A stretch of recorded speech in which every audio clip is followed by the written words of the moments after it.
Welcome back to the Abridged Xenonauts campaign.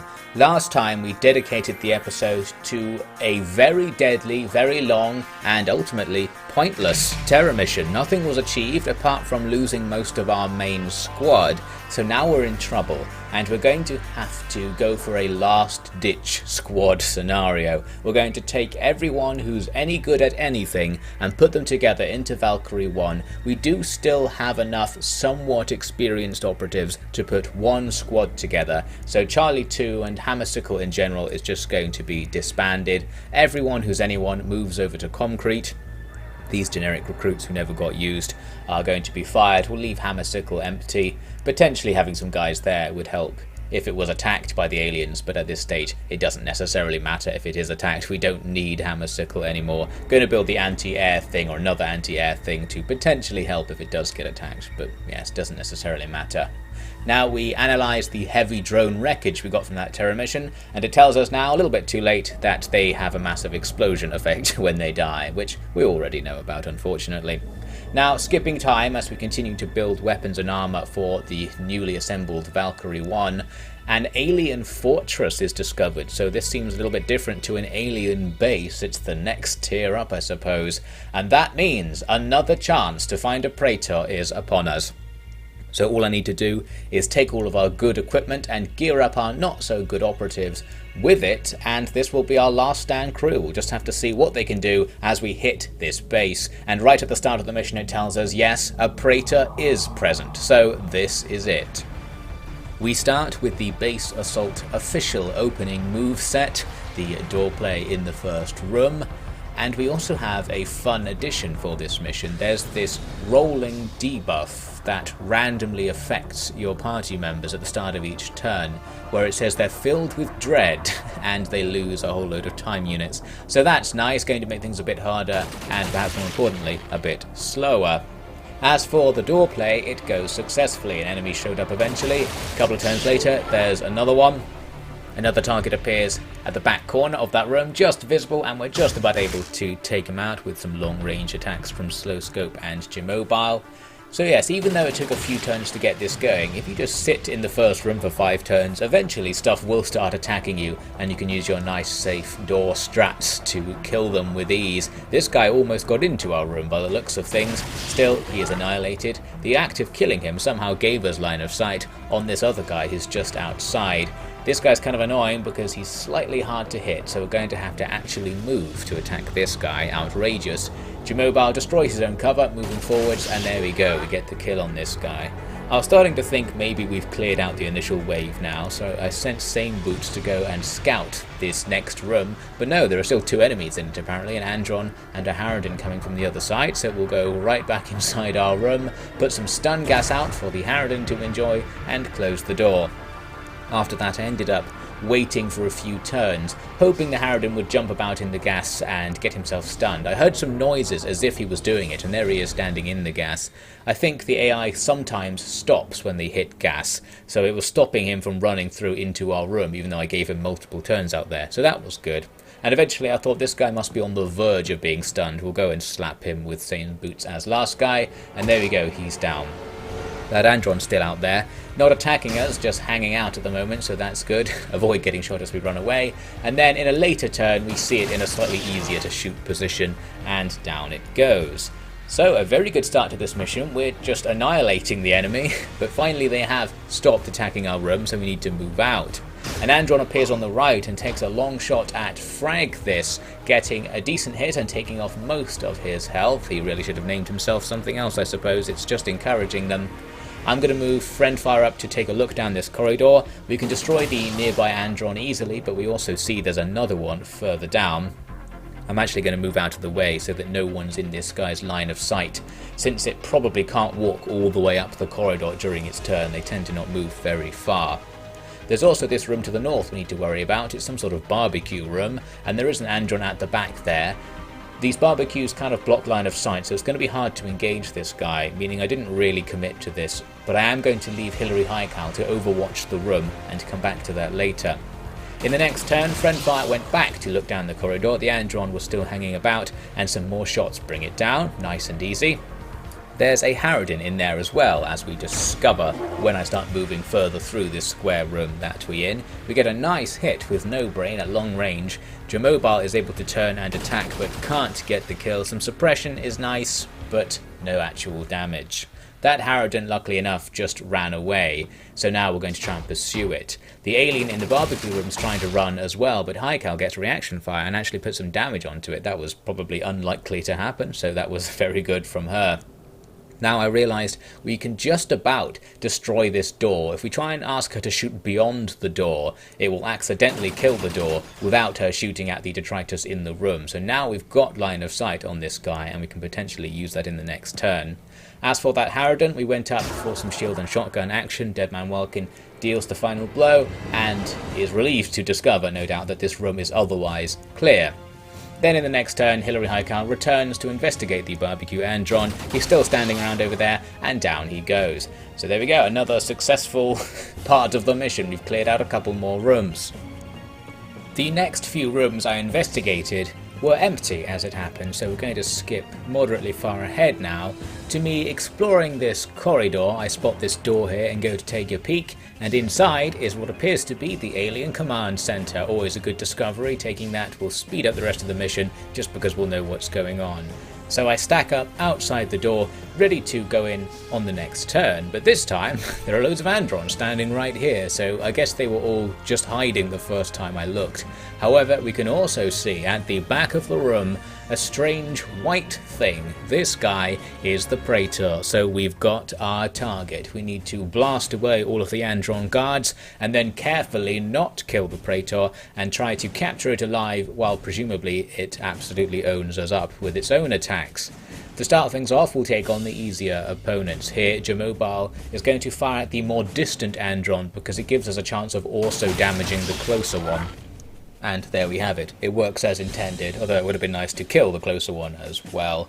Now, since that closer one is damaged, it's going to be safe to just run up to it and attack. Low risk of it actually surviving a one-shot attack, so we've got plenty of time units left over to run away again, close the door, and then continue stacking up. There is still this Andron on the right, however we're unable to take it out with this burst from Haikal. All we do is remove its cover, which is useful for next time, but not useful for right now.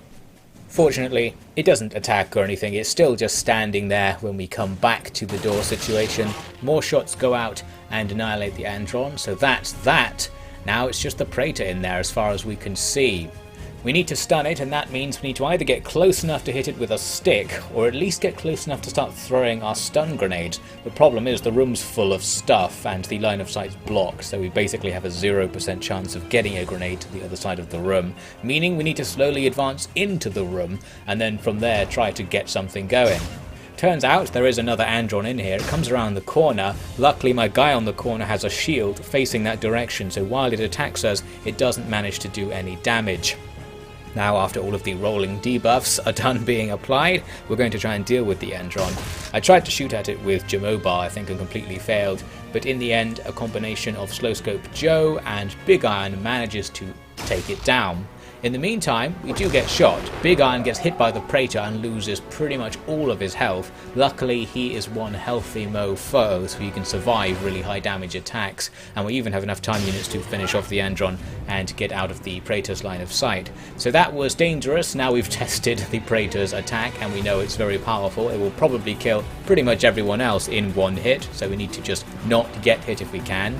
The praetor itself is just standing in the corner. It doesn't move at all by the looks of things, so I can spend multiple turns running up and down at this end of the room. We're risking reaction fire, but that's okay as far as I'm concerned because we've got plenty of cover between us and it. We're trying to set up to throw things down this top edge of the room because that's the only way to get a clear line of sight on the praetor with a thrown thing. So here Sitting Duck pokes her head around the corner, narrowly avoids being shot, and finally is able to get a good throw from a stun grenade. It goes all the way to the praetor's feet and goes off. However, it only does single-figure stun damage, which isn't particularly good. Obviously, we have no idea how much stun health the thing has, so we can't necessarily judge it as being good or bad, but safe to assume single figures isn't what we're looking for. So with that having failed, I'm going to start some other strategies. One is to somehow run up to it and hit it with the stun stick, and here Death Kite is kiting death indeed by starting to make that journey. Doesn't get shot on the way in, luckily enough, so he's going to hide there. I'm going to move Same Boots as last guy up to do something similar from a slightly different angle, because the praetor probably can't kill them both at once, so if they can both get within range to make a run for it, that will leave us with a nice open option. I also realised we could try throwing a flashbang, because flashbangs do stun damage as well, and it does quite a lot more than the stun gas by the looks of things, so that's an interesting discovery. I realise though there is one other thing we can try. Big Iron has a few of our EMP grenades, and I thought might as well throw these because they supposedly do stun damage, and indeed they do absolutely loads of stun damage, 70 something, that's more like it. So that's the real way to deal with these aliens. They seem to be somewhat immune to the stun gas, but the stun grenades, the EMP grenades, are their weakness.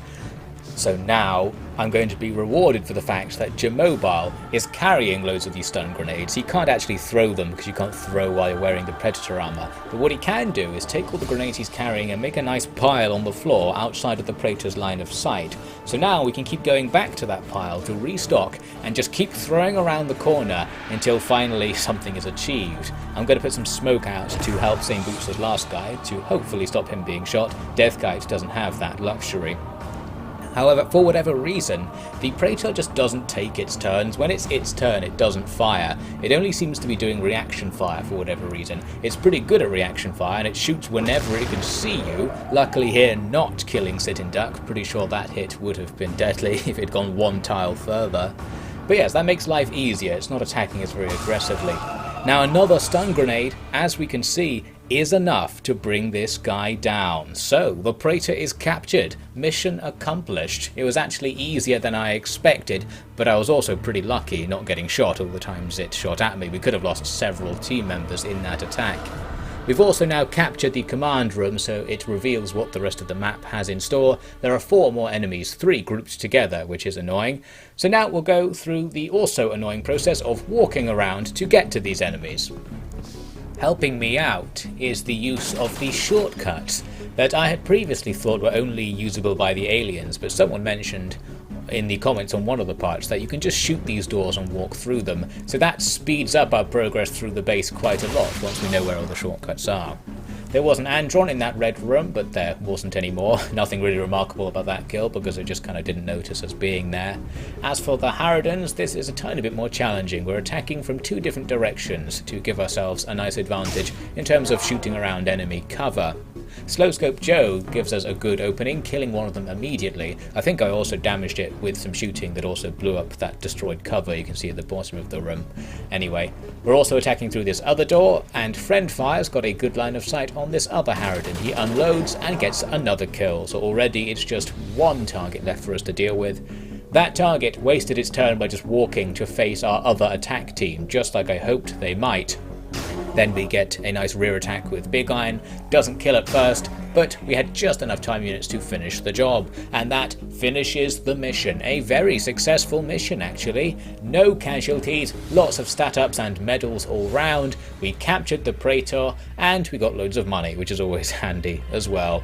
So very good work from Valkyrie-1. Now we have a new research unlocked, Praetor Interrogation. I didn't start it right away because I had a feeling that this fusion reactor research was on the verge of completion because it had been on progress excellent for so long, and indeed it's completed after a few more seconds. It just gives us the ability to research fusion explosives and upgrade to our missiles and such, which we'll probably get eventually, but we want to focus on doing this interrogation because, as it notes, it's probably the only way to have any chance of saving humanity, so it sounds like an important research. We'll get on that right now. All this means we need to go back to stalling and just generally blowing up everything we can see, which we do successfully. After a while though, I downed a scout UFO with only 10 Cesians on it, or Cezans, and I thought, you know what, let's send out Valkyrie-1 for a really easy mission just to get some more stats. With all of our gear, the beginning of the game enemies should be no trouble. Let's see if I'm right. Since it's just the blue guys, we can rely on the fact that we can get one-hit kills on them with any of our weapons really. So here, even using the dreaded assault rifle, 1 hit brings down this blue guy very easily. there was another blue guy just around the corner. I wanted to get Slow Scope Joe up to fire at this guy, specifically to train his accuracy. Slow Scope gets shot on the way, but thanks to our good armour and the enemy's low tech level, it doesn't do anything. The return fire completely annihilates the blue guy. There was another one at the end of the road. Friend fire does some long range shooting, little bit of a hit, does the job, and he is gone. With that, we move on to the UFO. There are 3 guys just inside the door. It was the perfect opportunity for a stun grenade. Although that said, since I'm supposed to be training here, this isn't the best thing to do, because we're not training our shooting accuracy if we just stun them all. Still, it was just too efficient to resist. The stun grenade goes in, it immediately stuns 1.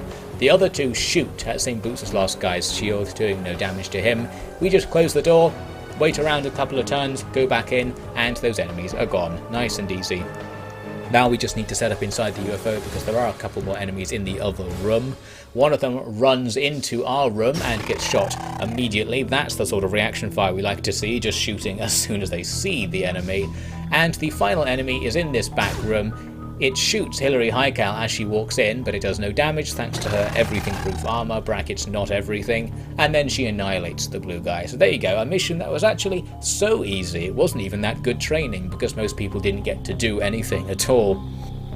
Still, can't sniff at some stat upgrades, probably going to be slightly helpful, or maybe anyway.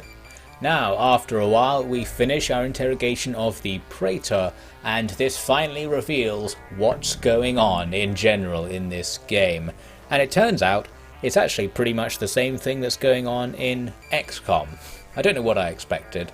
I suppose what I expected is something else. But anyway, the long and short of it is the alien central master race, which is what the praetors are just collecting genetic material from various other species and then enslaving them to use as soldiers. So that's where all the other aliens come from, just like in XCOM. And now they're here just to potentially do the same thing to humanity. It has an interesting reason why they're not bothering to invade us properly, which I quite like. They're just kind of throwing troops at us to see what happens. I suppose to work out whether it's worth enslaving humanity and stealing their genes and all that.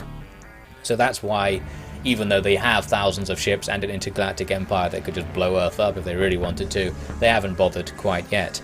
However, we also learn from the praetor that everything is being commanded by a high praetor, and supposedly everything goes through him in a psychic sort of way. So that's the weakness in the alien command system. If you take out the guy at the top, it screws everything up. And this allows us to research Operation Endgame. Our sassy scientist has some ideas about how to take advantage of this situation, so we leave him to it to develop those ideas a bit further while we continue stalling. Now, among all of the various aerial battles that took place, here was one that went different to other ones and was slightly interesting. It's 2 marauders against a battleship. Our initial torpedoes hit the enemy and I was trying to run away. However, the battleship is surprisingly fast. It can actually just really quickly turn around even if you approach it from behind, and now we're in its line of fire. The marauders are fast, but the battleship is also surprisingly fast, so we can't really escape from this scenario without being constantly shot. So I ended up thinking, well, let's try turning in and actually attacking this thing, especially because our evasive role can allow us to dodge many of the aliens' long-range shots. It also sometimes takes us closer to the enemy, like just there, so that skips some of our approach. Once we're really close, we can actually fly right through the battleship while attacking it, so that's nice. And now we're behind it, giving us more chances to attack. However, it's still turning, and its side guns appear to be pretty powerful. They quickly destroy one of the marauders, and the other one's pretty much dead. I just left it to die at that point, hoping maybe it would bring the battleship down. But no. So we've discovered the weakness to the marauders. Just an even more overpowered thing exists. I guess you need 3 to take down a battleship. After that, we reached the end of another month, and it looks like Australia has been occupied by the aliens now, so sorry about that, guys. We haven't really been helping the southern hemisphere, and the aliens are just actually taking over, but the northern hemisphere's fine, and that's where we get all our money from. And in fact, we have loads of money right now, so I'm going to begin rebuilding some of the labs and workshops around the place that I got rid of to save money before. some more stalling ensues, and finally our scientist comes up with our official plan, Operation Endgame. This is how we're going to defeat the aliens. It's extremely risky, but I suppose we have no other options. What we're going to do is turn on a device he apparently has, which jams hyperspace travel. This will stop the rest of the Intergalactic Empire being able to support the invasion of Earth. This will probably worry the aliens so much that their fleet already here will just straight up invade Earth with millions of Reapers and try to kill everyone, and then perhaps work out why their hyperspace is jammed. But this could cause the aliens' mothership to come down into our atmosphere so we could fly up and attack it, infiltrate it with a team, find the High Praetor inside and kill it, and this is believed to have some sort of critical effect on the aliens' ability to fight, so if we can do it, Earth might be saved. The only issue is that we have to do it while Earth is being destroyed by millions of Reapers, so we have to do it quite fast, and if it doesn't work, then Earth is destroyed and we've lost the ability to come up with any other plans either. So it's pretty high risk, but it's what we have to do, so we'll get on that. We're going to stall for a long while first, because it's going to take us several in-game weeks to produce all of the next tier of weaponry, the mag weaponry, which I would like to have for the final mission, presuming it's going to be quite difficult, and we are going to run out of money during its production as well, which will slow things down also. So, more stalling to come, as I said, and I suppose we'll take a tiny look at that, and hopefully get to this final mission in the next part.